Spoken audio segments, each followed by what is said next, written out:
Kanpur railway स्थानकावरचा नेहमीचा एक दिवस शनिवार होता। नेहमीप्रमाणे गाडी पकडण्यासाठी असलेल्या गर्दीचं लक्ष मात्र फक्त एकाच घटनेकडे होतं। ही कहाणी आहे दोन मित्रांची। रेल्वे स्थानकावरच्या हायटेन्शन वायरचा झटका बसला आणि एक माकड अर्धवट जळालेल्या अवस्थेत निपचित पडलं होतं। इलेक्ट्रिक पोल आणि ट्रॅकच्या मध्ये अशा अडचणीच्या ठिकाणी ते माकड अडकलं। सोबत असलेल्या त्या माकडाच्या मित्रानं त्याच्याकडे धाव घेतली।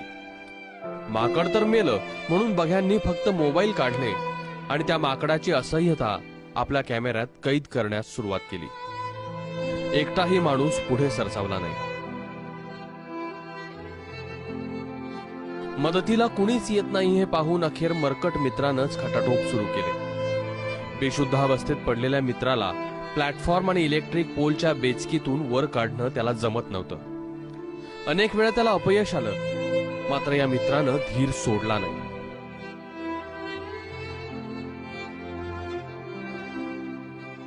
संकटात असलेल्या मित्राला तिथंच सोडून जाणं त्याला पटलंच नाही। त्यानं आटोकाट प्रयत्न केला।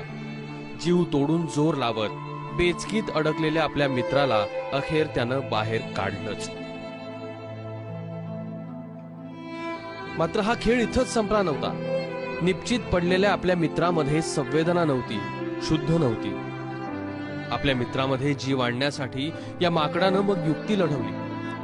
त्यानं आपल्याच मित्राचा चावा घ्यायला सुरुवात केली। त्याला हलवलं, डोलवलं, काही वेळा आपटलंही, पण तरीही तो शुद्धीवर येत नव्हता। त्यानंतरही त्याचा मित्र शांत बसला नाही। त्याने एखाद्या निष्णात डॉक्टराप्रमाणे मित्रावर उपचार करायला सुरुवात केली। पाठीत, डोक्यात, मानेवर अशा विविध ठिकाणी चावा घ्यायला सुरुवात केली। त्याला उलट सुलट करूनही पाहिलं, पण काहीच फायदा झाला नाही।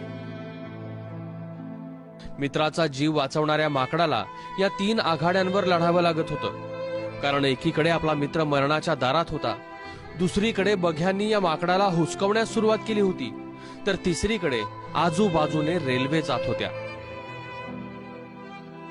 अखेर रेल्वे प्लॅटफॉर्म खालच्या गटारीतलं पाणी या माकडाला दिसलं आणि शेवटचा उपाय म्हणून त्यानं आपल्या मित्राला थेट गटारीत टाकलं। 2-3 वेळा पाण्यात बुचकळूनही काढलं आणि काही क्षणात मान टाकलेल्या या मित्राच्या जीवात जीव आला। सुमारे अर्धा तास हा संघर्ष सुरू होता। एका जीवलग मित्राच्या अथक प्रयत्नांमुळे मित्राच्या जीवात जीव आला होता। काही क्षणाच्या विश्रांतीनंतर दोघेही आपल्या घराच्या दिशेने निघून गेले।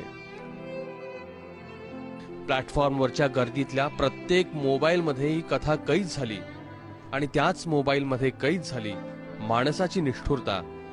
ब्युरो रिपोर्ट, ABP माझा।